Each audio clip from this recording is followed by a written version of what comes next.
Welcome to खोलो किताब। आज हम क्लास 7th की वर्कशीट नंबर 6 करेंगे, सोशल साइंस की, जो 6 अगस्त को आपको दी गई है। अगर आप चैनल पे नए हैं तो इसको सब्सक्राइब कर दें और वीडियो पसंद आने पर लाइक, कमेंट एंड शेयर करना ना भूलें। तो चलिए स्टार्ट करते हैं। सबसे पहले स्टूडेंट यहाँ अपना नाम लिखेंगे, यहाँ क्लास टीचर का नाम।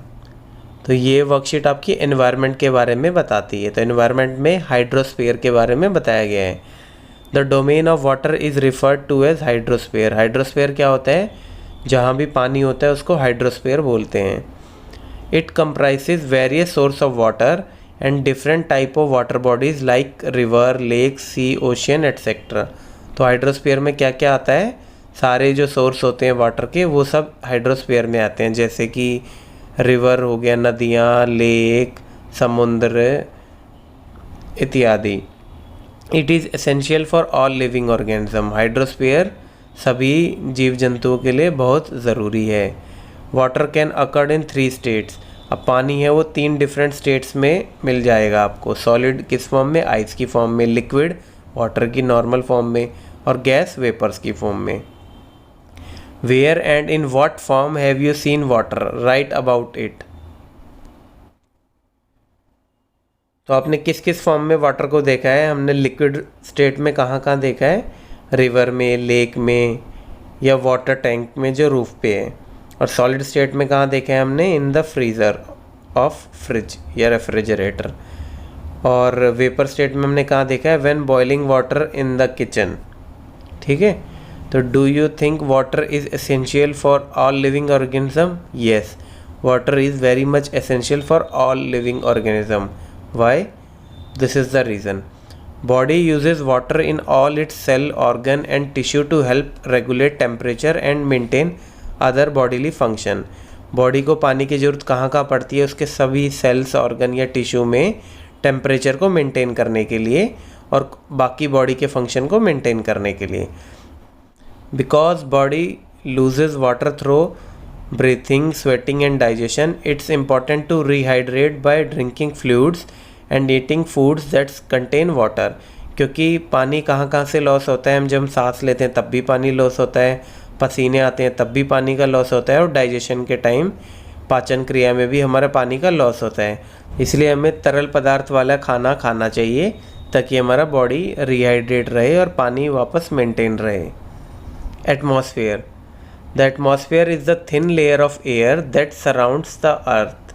एटमॉस्फेयर क्या है? एक थिन लेयर है हवा की जो अर्थ के, अपने पृथ्वी के चारों तरफ है। The gravitational force of earth holds the atmosphere around it. Atmosphere को वहाँ पे रोका कौन रखता है? जो ग्रेविटेशनल फोर्स है अपनी अर्थ का, गुरुत्वाकर्षण बल जो है अर्थ पृथ्वी का, वो उसको वहाँ रोके रखता है। इसका फ़ायदा क्या है? It protect us from harmful rays, scorching heats of sun. ये एक तो हार्मफुल रेज होती हैं, यूवी रेज हैं सन की, जो हमारे स्किन कैंसर तक हमें कर सकती हैं, उससे प्रोटेक्शन करता है और गर्मी से भी बचाए रखता है। It consist of A number of gases, dust and water vapour. ये किस किस से मिलके बना है? काफ़ी सारी गैसों से और डस्ट पार्टिकल से और वाष्प से, पानी के वाष्प से, वाटर वेपर से। Learning by doing. We see various incidents in atmosphere like flying of aeroplane, flying of birds, twilights of star, etc.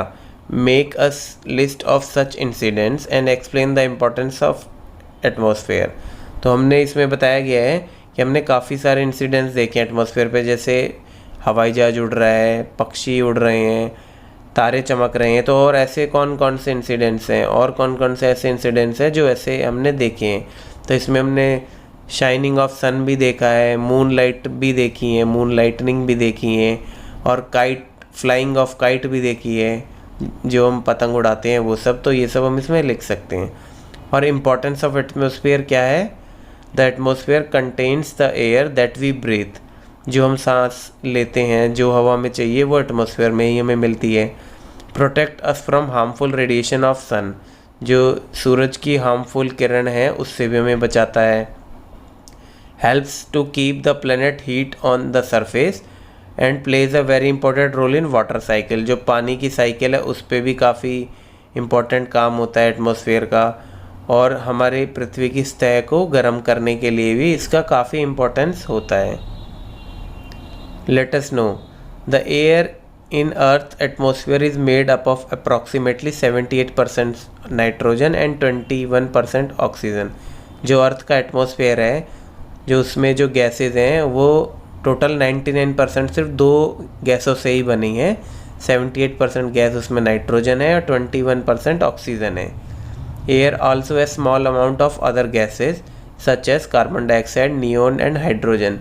जो एयर में कुछ काफ़ी छोटी मात्रा में और गैसेस भी होती हैं, जैसे carbon dioxide, neon and hydrogen.